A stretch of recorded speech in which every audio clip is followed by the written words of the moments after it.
Hi, this is Kimball Bullington, and this video is going to look at two tools of our quality tools or performance improvement tools, specifically histograms and Pareto charts. So let's get started. We have our instructions up in front of us here. Activity 1, we're going to be looking at colors.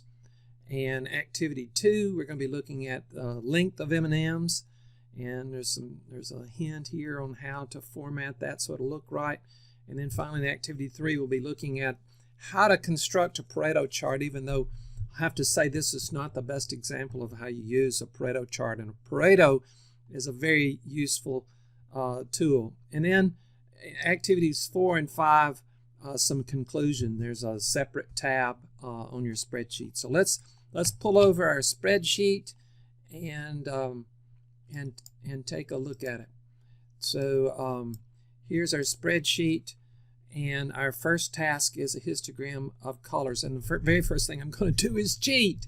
Well, actually, first I'll show you why I'm going to cheat. So let's highlight our the frequency of our colors, and then insert a chart. And normally I'd go to this statistics chart. When I click on this, here's the histogram. Not very satisfying in appearance, but we can make it better. So if I can get that selected, we format the axis and we give it a number of bins, and let's just say 6. It's a pretty good number, so because that's the number of colors we have, and we end up with this distribution. I'm not sure how much you can make out of this because the sample size is so small. You're varying between 2 and 1 and 0. Looks like some big conclusions here, but I'm skeptical. You can go ahead and edit this chart. This is a histogram, but it doesn't have it labeled by colors.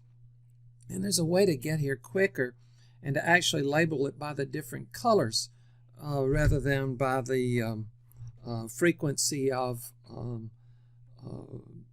number of M&Ms found. So let's back out of this. I'm just going to delete this chart. Let's go back up here and let's insert a different chart. This time let's go to the recommended charts, and let's choose this clustered column. I know doesn't look like a histogram exactly, but it's got closer to what we need. Actually, let's go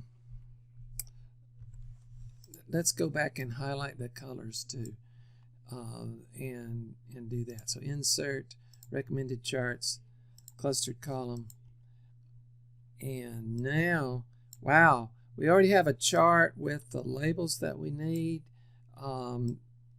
It doesn't look so much like a histogram, but if you click on the bars and then right click and do format data series, then over here we can reduce the gap width, and it looks a lot more like a histogram chart. I've left just a tiny bit of gap. You could put that to 0 if you like. We still have to edit the chart title. We'll call this a histogram. Histogram. It's an M&M histogram.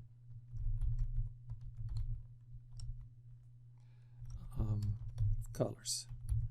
And we need to add axis titles, and so we click that, and then we're given the opportunity to write in our axis titles. I'll leave that to you. Our second histogram is a histogram of links. Our links data is here, so I'm just going to highlight the data. I'm not going to highlight the candy pieces because they don't really belong. So I'm going to insert, let's go to histograms, and let's move that over here.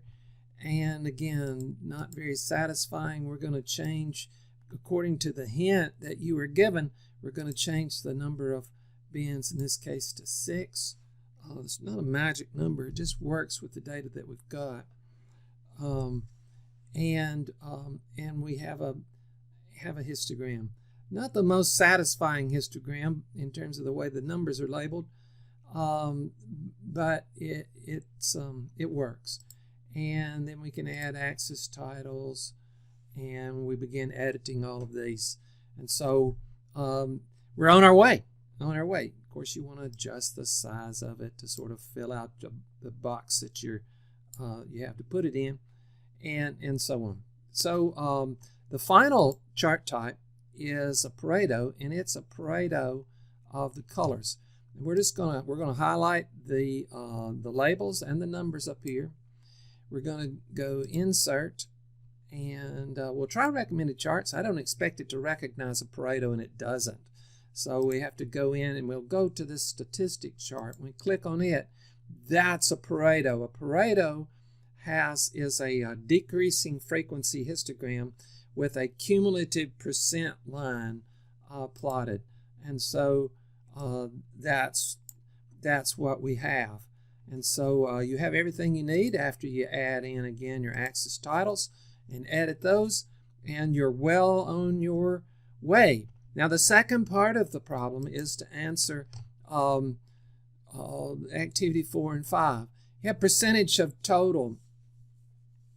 Do I use the overall processed numbers here or the ones from the actual sample? Use the ones from the sample, and those are given to you right here. And so it's easy to calculate this. We just create a little formula here. So we want the number of pieces divided by the sum of the number of pieces. So we'll put in sum and identify our data, and we're done. Well, not quite done. We'd like to copy this, but if we copy this directly, it's going to be wrong, because the data is going to move as we scroll down. So we're going to have to anchor the rows, and we do that by putting a $ in front of the rows in the sum, because we want the sum to always be referring to the same thing. And then we just copy those down, and we have all of our percentages. Boom, done. And so you have those, and then you conclude whether or not the percentages of your sample are reasonably within the expectations communicated by Mars. And basically are they inside these control limits. So I'm expecting it to be no smaller than the lower control limit and no larger than the upper control limit. If they're within those limits, you say they're within expectations. If they're not, then you make some reference to that. Thanks. Hope this helps, and see you soon.